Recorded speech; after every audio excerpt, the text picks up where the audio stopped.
L'écoute Sirot Relek Zayin sera sur le sixième chapitre de Pirkei Avot.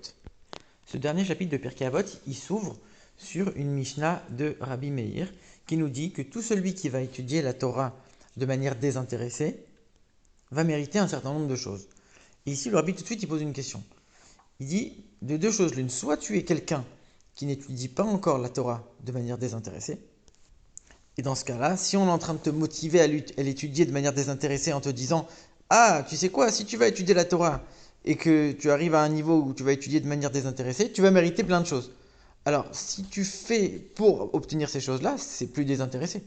Donc, comment tu peux motiver quelqu'un avec des choses puisque tu lui demandes d'être désintéressé? Et si on s'adresse à quelqu'un qui étudie déjà la Torah de manière désintéressée, alors lui, il s'en fiche de recevoir telle ou telle chose, puisque de toute façon, il agit de manière désintéressée. Donc qu'est-ce qu'on vient nous enseigner ici? À quoi ça sert? Alors le rabbi répond, c'est un petit peu comme ce que le Rambam il explique, c'est que quand on fait la Torah et les mitzvot, alors Dieu il va nous donner un certain nombre de choses, c'est pas des récompenses, c'est en vérité des choses qui vont nous aider à continuer dans cette voie, à faire la Torah et les mitzvot, pour qu'on n'ait pas de problème matériel en suivant la voie de la Torah. Très bien. Mais ici, Rabbi Meir, il cite beaucoup plus de choses que ça. Donc certaines choses, on peut les inclure dans cette catégorie, mais il y a d'autres choses, on ne comprend pas pourquoi les Rabbi Meir il les cite. Il faut comprendre. Et puis quand on regarde toutes les choses que Rabbi Meir il cite, il y a des choses qui sont assez étonnantes. Il nous dit, c'est quoi par exemple les choses qu'il va mériter? Il va mériter d'aimer Dieu, d'aimer son prochain. Ça c'est un ordre de la Torah, aimer Dieu, aimer son prochain. C'est pas une récompense parce que tu as bien étudié la Torah comme il faut. On va l'éloigner de la faute. Dis quoi, t'as besoin vraiment d'étudier la Torah à ce niveau-là de manière désintéressée pour pouvoir être t'écarter de la faute. Avec un peu de crainte de Dieu, ça devrait suffire, non? Alors il y a plein d'autres questions. Et ici, en vérité, le rabbi va toutes les expliquer avec un seul point. Il faut comprendre la chose suivante. Ça veut dire quoi? S'occuper de la Torah de manière désintéressée. De manière désintéressée, ça veut dire tu n'étudies la Torah que pour elle-même. Tu n'étudies même pas la Torah pour savoir quelle est la loi. Il n'y a aucun autre but que l'étude en elle-même. J'étudie pour étudier et pour comprendre la sagesse de Dieu. Parce que Dieu me l'a demandé, point, et c'est tout. Et la Mishnah, elle précise celui qui s'occupe de la Torah Lishma. Ça veut dire quoi qui s'occupe? Ça veut dire que il y pense tout le temps, il est constamment, il a que ça dans sa vie.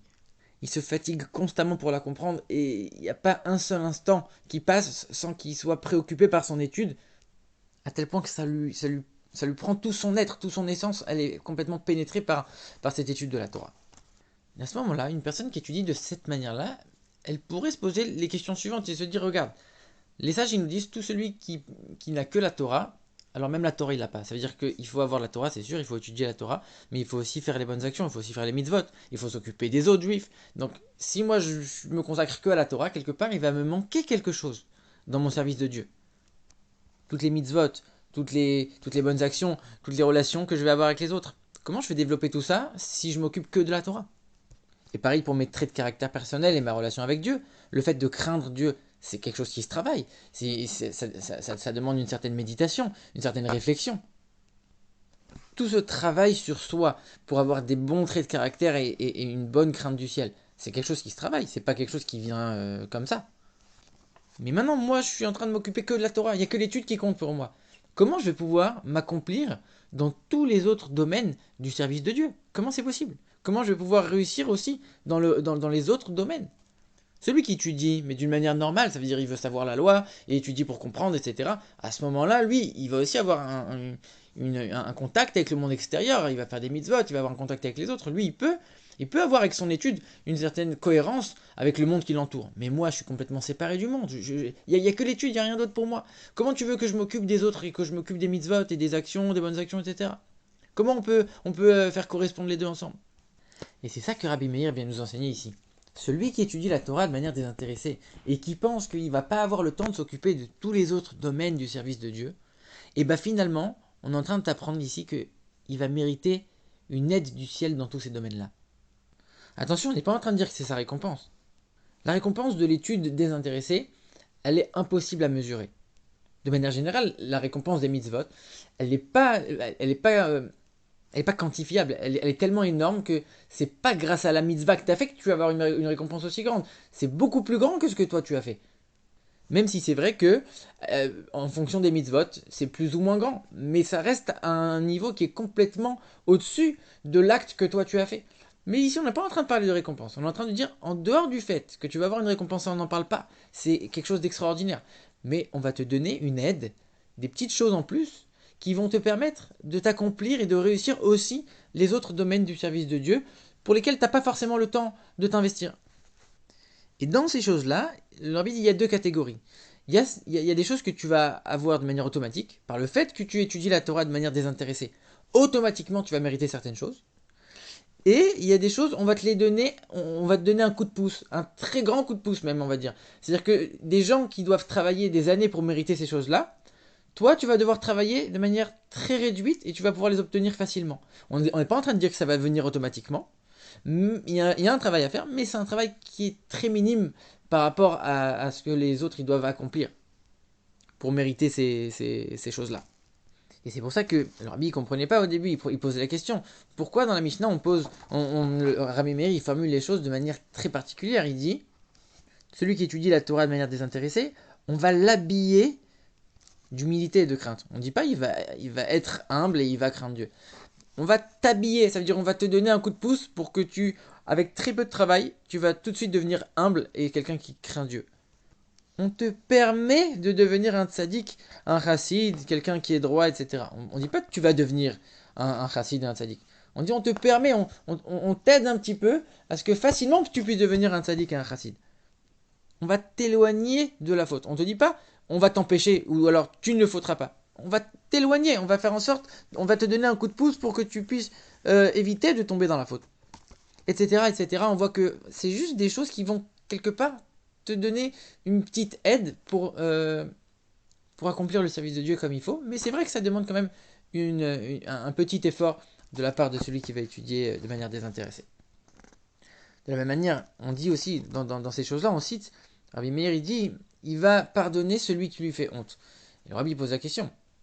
Celui qui étudie la Torah de manière désintéressée, normalement, lui-même n'existe plus, il n'y a que l'étude pour lui. Il est complètement à un niveau où lui-même n'existe plus. Comment tu peux dire qu'il va ressentir la honte? Il va même pas ressentir la honte. Comment tu peux dire il va pardonner la honte? Il n'a même pas ressenti la honte. Il dit alors, ça c'est un travail. Encore une fois, ici, on est en train de te dire, on va te permettre de pardonner la honte. Mais par contre, le fait de ne même pas la ressentir, la honte, ça c'est un travail. Ça c'est toi qui dois travailler pour l'obtenir. Mais toi, on va déjà t'aider un petit peu dans ce chemin. On va pas tout te donner tout de suite. Par contre, comme on a dit, il y a des choses qui vont s'accomplir automatiquement. Le fait que tu vas aimer Dieu, que tu vas aimer les autres juifs, que tu vas réjouir Dieu, que tu vas réjouir les autres autour de toi, qu'on va profiter de tes conseils, etc. Ça, c'est des choses qui vont s'accomplir automatiquement. Et quelque part, on pourrait se poser la question, mais moi, ça ne me concerne pas cette histoire-là, parce que moi, je ne suis pas quelqu'un qui étudie la Torah de manière désintéressée. En quoi ça me concerne, cette Mishnah-là? Parce que la majorité des gens, ils pourraient penser que quelqu'un qui n'étudie que la Torah, qui est complètement séparé des choses du monde, alors, quand on va venir lui poser une question, il va pas être au courant de ce qui se passe dans le monde, de la réalité des choses. Il est complètement séparé du monde, lui. Comment lui peut me donner une réponse à ma question? De toute façon, lui, il est complètement coupé des choses matérielles, il ne pourra jamais comprendre mon problème. Et on est en train de te dire ici, Rabbi Meir, il te dit non. Le fait d'étudier la Torah de manière désintéressée, ça te permet d'accéder à une compréhension des choses du monde à travers la Torah, qui est beaucoup plus grande que même ceux qui sont dans le monde eux-mêmes. Et s'il vient te donner un conseil, soit il sait pas répondre, il va pas te répondre, parce que c'est quelqu'un d'honnête, c'est quelqu'un qui étudie la Torah vraiment. Alors il te répondra pas. Et s'il te donne un conseil, c'est que forcément c'est un conseil divin qui est extraordinaire.